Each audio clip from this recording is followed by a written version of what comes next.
Assalamualaikum warahmatullahi wabarakatuh.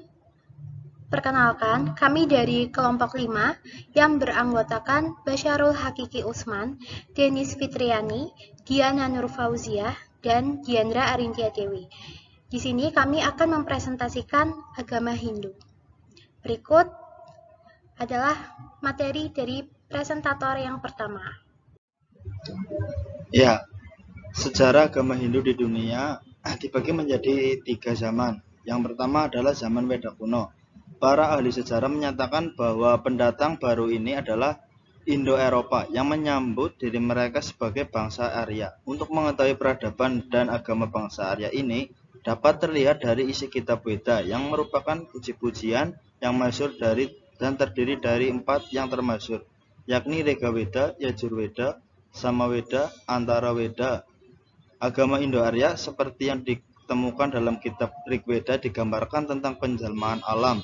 Dewi-dewi agama Weda ini merupakan penjelmaan lebih kurang sebagai pengejawatahan dari daya-daya kekuatan alam.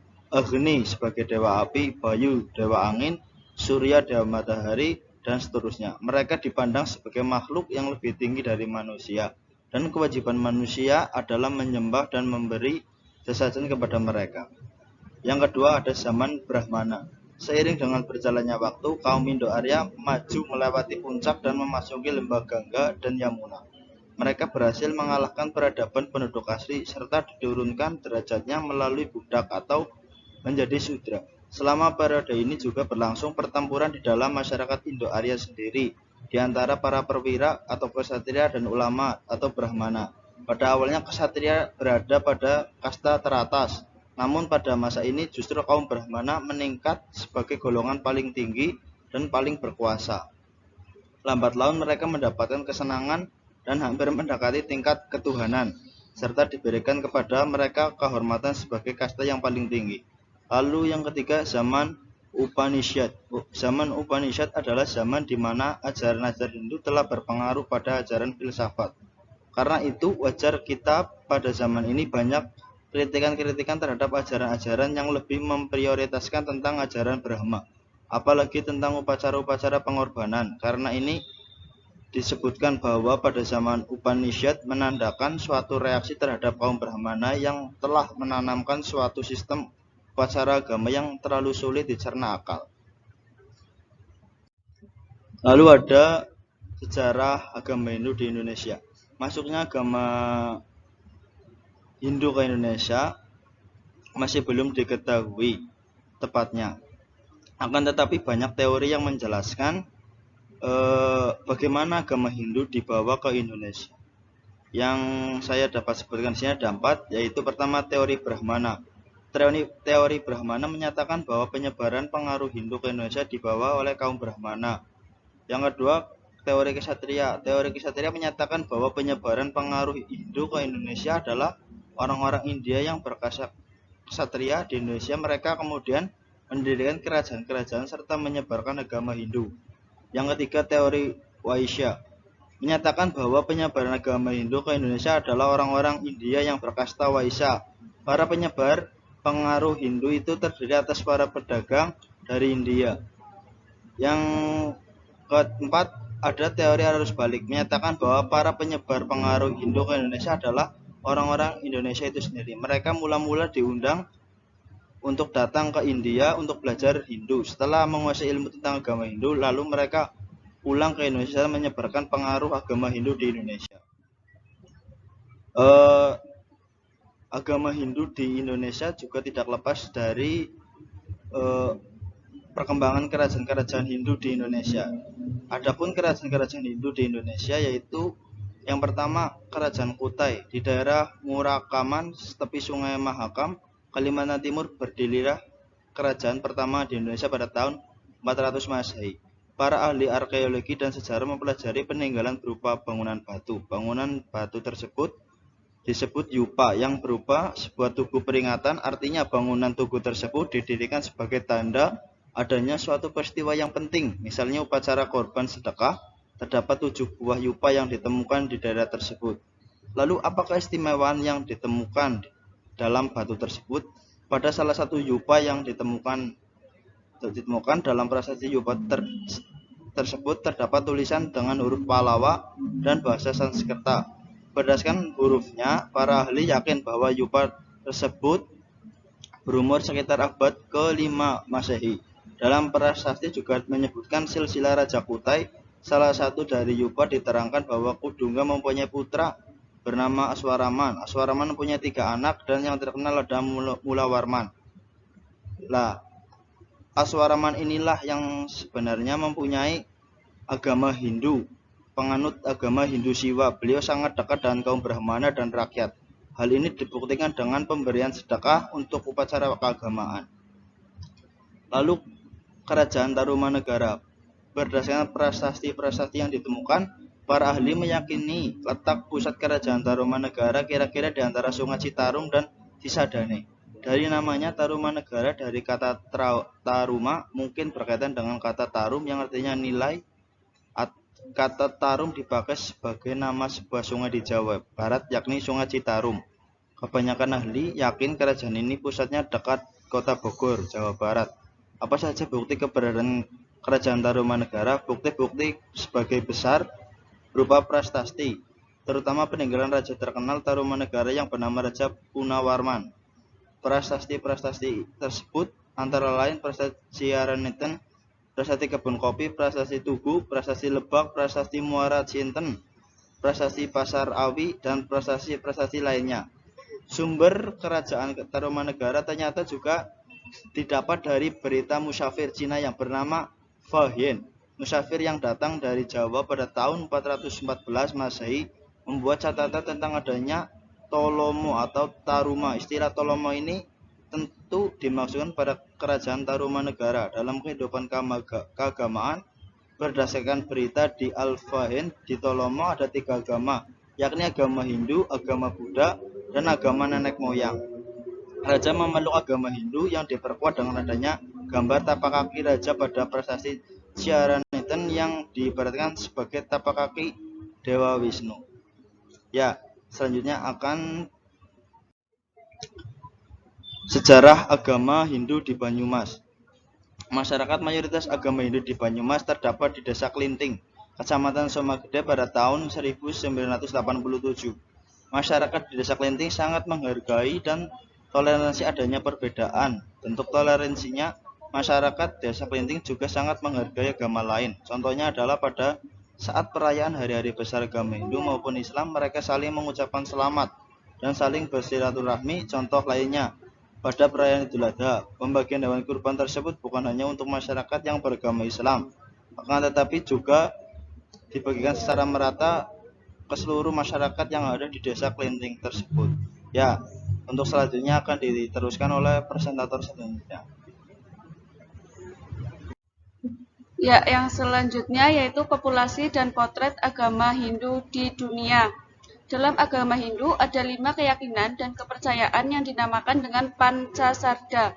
Pancasarda merupakan keyakinan dasar umat Hindu. Kelima keyakinan tersebut, yang pertama yaitu Widitatwa. Widitatwa yaitu percaya untuk Tuhan yang Maha Esa dan segala bidangnya. Yang kedua, Atmatatwa, yaitu percaya dengan benarnya jiwa dalam setiap makhluk. Yang ketiga, Karma Pala Tatwa, yaitu percaya dengan benarnya hukum sebab akibat dalam setiap perbuatan. Yang keempat, Purna Bhava Tatwa, yaitu percaya dengan benarnya babak lahir kembali atau reinkarnasi. Yang terakhir yaitu Moksha Tatwa, yaitu percaya bahwa kebahagiaan tertinggi merupakan tujuan belakang manusia. Dalam agama Hindu dikenal istilah catur warna. Dalam petunjuk catur warna tersebut, masyarakat dibagi menjadi 4 golongan, yaitu ada Brahmana, Ksatria, Vaishya, Sudra. Brahmana yaitu golongan para pendeta, orang suci, pemuka agama, dan rohaniwan. Ksatria golongan para raja, raja muda, patih, menteri, dan pejabat negara. Untuk Vaishya yaitu golongan para pekerja di bidang ekonomi, sedangkan untuk Sudra golongan para pembantu ketiga golongan tersebut yang tadi di atas. Yang selanjutnya, potret dan populasi agama Hindu di Indonesia. Sebuah keyakinan dalam suatu keberadaan maha tinggi yang dinamakan Ida Sang Hyang Widi Wasa. Sang Hyang Tunggal atau Sang Hyang Ashintya. Tuhan Yang Maha Esa dalam kebiasaan istiadat suku Toraja dari Sulawesi Tengah dikenal sebagai Puang Matua di keyakinan Aluk Todolo. Sebuah keyakinan bahwa semua dewa adalah manifestasi dari keberadaan tertinggi tersebut. Keyakinan ini sama dengan keyakinan Semara Samrabdaya yang juga mencetuskan bahwa bermacam-macam bangun-bangun dewa seperti Brahma, Wisnu, Siwa adalah aspek-aspek yang tidak sama dari keberadaan Maha Tinggi yang sama tersebut. Sebuah keyakinan tentang Trimurti yang terdiri dari Brahma, yaitu sebagai sang pencipta, Wisnu sebagai sang pemelihara, Siwa sebagai sang pelebur, perusak, ataupun penghancur. Kemudian, menurut sensus masyarakat Indonesia tahun 2000, pemeluk agama Hindu di Indonesia terdiri dari 1,79%. Menurut sensus masyarakat Indonesia tahun 2010, masyarakat sejumlah 4.012.116 telah menganut agama Hindu. Kemudian, potret dan populasi agama Hindu di Bali. Agama Hindu di Bali adalah agama yang sangat terjalin antara seni dan ritualnya dan lebih tidak sempit diatur oleh kitab suci, hukum, dan keyakinan seperti agama Islam. Agama Hindu Bali tidak mempunyai penekanan tradisional agama Hindu pada siklus kelahiran kembali dan reinkarnasi, melainkan berkaitan dengan banyak sekali hyang sukma leluhur, seperti halnya kebatinan, dewa-dewi diasumsikan bisa melahirkan kegunaan atau merugikan. Warga Hindu Bali sangat menekankan ritual-ritual perdamaian yang dramatis dan estetis terhadap para hyang. Ritual-ritual ini diterapkan di situs-situs candi dan pura yang tersebar di seluruh desa dan pedesaan. Kemudian potret dan populasi agama Hindu di Banyumas. Di Banyumas terdapat sebuah pura yang berada di Desa Klinting, Kecamatan Somagede, Kabupaten Banyumas. Di Kabupaten Banyumas, masyarakat yang beragama Hindu sekitar 6,9% dari jumlah penduduk. Sebelum memeluk agama Hindu, mereka adalah pengikut aliran kejawen Wayah Kaki. Mereka melaksanakan ibadahnya di Pura Pedalaman Giri Kendeng yang juga terdapat di Desa Klinting. Ya, selanjutnya yaitu tentang ajaran agama Hindu. Untuk ilmu yang mempelajari mengenai ketuhanan dalam agama Hindu dikenal dengan istilah Brahma Vidya. Dalam ajaran agama Hindu terdapat 3 kerangka dasar untuk membentuk ajaran agama, di antaranya yang pertama yaitu tatwa. Pengertian dari tatwa itu sendiri yaitu ajaran tentang pengetahuan mengenai filsafat agama Hindu. Kemudian yang kedua yaitu susila, yaitu ajaran pengetahuan tentang tata krama atau sopan santun. Kemudian yang selanjutnya adalah ajaran acara. Di sini ajaran acara merupakan pengetahuan tentang pemujaan dan upacara keagamaan agama Hindu. Kemudian selanjutnya untuk hari besar dalam agama Hindu, di sini ada 5 hari raya. Yang pertama ada hari raya Galungan, kemudian yang kedua ada hari raya Kuningan, yang ketiga ada hari raya Saraswati, keempat ada hari raya Pagerwesi, dan yang terakhir ada hari raya Nyepi atau tahun baru untuk agama Hindu. Untuk selanjutnya yaitu ritual ibadah agama Hindu. Di sini untuk ritual ibadahnya ada 2. Yang pertama adalah ritual keagamaan Vedis. Dalam agama Hindu, ritual Vedis merupakan suatu korban-korban yang ditujukan untuk kepada dewa-dewa sebagai persembahan yang berupa menyediakan bahan-bahan seperti mentega cair, butir-butir padi, sari dari buah soma, bahkan dalam persembahannya juga memberikan binatang untuk dewa-dewa yang dipercaya mereka. Kemudian selanjutnya yaitu ritual ibadah agamis. Di sini ritual ibadah agamis dalam umat Hindu berpusat kepada pemujaan atau penyembahan puja-pujaan dengan melaksanakan puasa dan pesta-pesta, di mana sebagai gambaran lambang untuk Tuhan menyembah alam. Di sini para umat Hindu dalam penyembahannya digambarkan melihat di dalamnya ada kekuatan dari ilahi. Ya, terima kasih. Selanjutnya disampaikan oleh pemateri selanjutnya. Terima kasih. Ya, selanjutnya ada struktur kepemimpinan agama Hindu. Nah, kepemimpinan merupakan kemampuan seseorang untuk mengkoordinir kelompoknya untuk mencapai tujuan bersama. Sedangkan dalam ajaran agama Hindu sendiri, menjadi seorang pemimpin itu tidak boleh melakukan tawar-menawar. Nah, karena menjadi seorang pemimpin itu harus meningkatkan harkat dan martabat masyarakatnya sehingga dapat melakukan perubahan pola pikir yang lebih baik lagi. Nah, menjadi seorang kepemimpinan dalam ajaran Hindu sendiri itu harus mempelajari ajaran-ajaran dalam agama Hindu. Nah, yang pertama ada Tri Upaya Sandi. Tri Upaya Sandi ini terbagi menjadi 3, yaitu rupa. Rupa merupakan seorang raja itu harus memperhatikan wajah rakyatnya, sehingga raja dan rakyat itu mempunyai hubungan yang erat, mempunyai ikatan batin. Nah, terus yang kedua ada wangsa. Wangsa merupakan seorang raja itu harus melakukan pendekatan kepada rakyatnya untuk mengetahui susunan dari masyarakat. Nah, terus yang ketiga ada guna.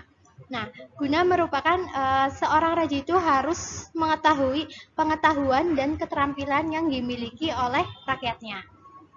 Nah, terus ada Catur Kota Maning Nerpati. Nah, Catur Kota Maning Nerpati ini terbagi menjadi 4.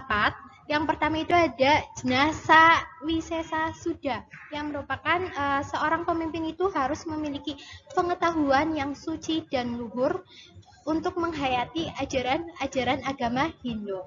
Terus yang kedua ada Kaprahitaning Praja.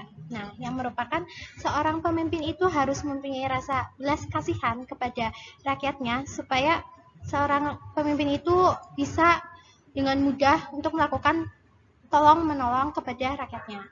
Terus yang ketiga ada Kawiryan. Nah, Kawiryan ini merupakan seorang raja itu harus berani dan siap untuk menjadi orang yang paling terdepan dalam menghadapi masalah di masyarakatnya. Terus yang terakhir ada Wibawa. Nah, Wibawa ini seorang pemimpin itu harus tegas dan wibawa di depan rakyatnya. Terus selanjutnya ada Satwarnaning Raja Niti yang terbagi menjadi 7. Nah, yang pertama ada Abicanika yang merupakan seorang pemimpin itu harus mempunyai perhatian kepada rakyatnya. Terus yang kedua ada Prajna yang merupakan seorang pemimpin itu harus kreatif di depan rakyatnya. Terus yang ketiga ada Utsaha. Seorang pemimpin itu harus kreatif untuk memajukan kesejahteraan rakyat. Terus selanjutnya ada Sakya Samanta. Sakya Samanta ini merupakan seorang pemimpin itu harus tahu mana hal yang baik dan mana hal yang buruk.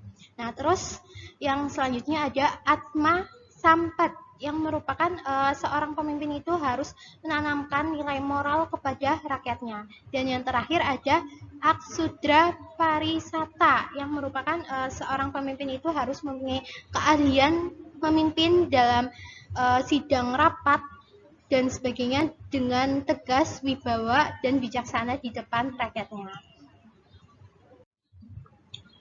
Nah, terus selanjutnya ada struktur kepemimpinan agama Hindu. Nah, struktur kepemimpinan agama Hindu ini terbagi menjadi 2. Yang pertama ada Eka Jati. Eka Jati merupakan orang yang melakukan penyucian diri pada tahap awal atau mawinten. Nah, di sini saya menyebutkan 3 contoh orang yang termasuk dalam kategori Eka Jati. Yang pertama adalah pemangku. Nah, pemangku ini merupakan orang yang suci. Orang yang suci dan memiliki pengetahuan ajaran agama Hindu. Dan juga pemangku ini merupakan sosok yang dituakan. Nah, terus yang kedua ada Berlian. Berlian merupakan orang yang suci, yang memiliki keahlian untuk mengobati rakyatnya. Nah, Berlian ini juga sering dipakai untuk memimpin upacara adat Bali, untuk meminta kepada Tuhan supaya dihindarkan dari hal-hal yang tidak diinginkan. Nah, terus yang terakhir ada Dalang. Dalang merupakan sosok yang dihormati dalam agama Hindu dan merupakan sosok yang memiliki keahlian di bidang seni perwayangan. Nah, seorang dalang ini dianggap sosok yang dihormati karena memiliki seni yang mengandung nilai-nilai keagamaan, logika, dan etika. Nah, terus yang selanjutnya ada Dwijati. Dwijati ini merupakan orang yang melakukan penyucian diri pada tahap yang lebih lanjut atau madiksa. Nah, sehingga orang tersebut itu telah lahir kedua kalinya ke dunia. Di sini saya menyebutkan 4 contoh orang yang termasuk Dwijati. Yang pertama ada Pandita. Nah, Pandita ini merupakan orang suci yang melakukan penyucian diri pada tahap lanjut atau yang dapat dikatakan sebagai madiksa. Nah, terus yang kedua ada pedanda. Nah, pedanda ini merupakan seorang dari kasta Brahmana, kasta yang paling atas yang telah menjalani pendidikannya secara spiritual dan mendapatkan pengakuan dari guru melalui upacara dan penobatan yang mendapat pengakuan dari pemerintah dan Parisada Hindu Pusat. Nah, terus yang ketiga ada Bhagavan, yang merupakan Tuhan itu yang maha kuat secara sempurna, atau Bhagavan itu merupakan orang suci yang memiliki 6 sifat mulia. Yang pertama ada Aisvarya atau kemegahan dan kekuasaan. Terus ada Dharma atau perbuatan dalam Dharma atau kebenaran. Terus yang ketiga ada Yasa, kemasyhuran. Terus yang keempat ada Sri, kemakmuran. Terus ada Jnana atau pengetahuan. Terus dan yang terakhir ada Vairagya atau tidak terikat dengan duniawi. Nah, terus orang yang termasuk kategori Dwijati yang keempat yaitu Sulinggi. Sulinggi merupakan orang suci yang diberikan kedudukan utama karena kesucian dirinya dalam membimbing pengikutnya untuk mendekatkan diri kepada Sang Yang Widi. Nah, selanjutnya ada organisasi agama Hindu. Nah, di sini saya menyebutkan 3. Yang pertama ada PHDI. PHDI merupakan organisasi yang mengurusi bidang keagamaan, sosial untuk mengatur pemerintahan warga Hindu, masyarakat di Bali maupun masyarakat Bali yang melakukan transmigrasi ke daerah lain. Terus yang kedua ada WHDI. WHDI merupakan wadah untuk melihat berbagai persoalan dalam kegiatan umat Hindu. Dan juga guna dalam WHDI ini untuk menghimpun, membina wanita Hindu untuk menjadi wanita yang cerdas, kreatif, mandiri, bermoral, dan religius.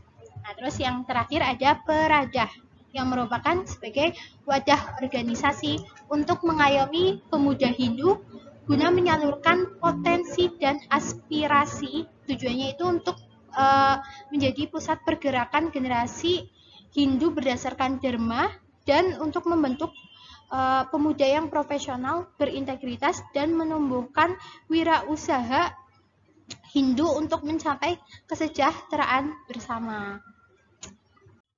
Sekian presentasi dari kelompok kami. Mohon maaf apabila banyak kesalahan. Wassalamualaikum warahmatullahi wabarakatuh.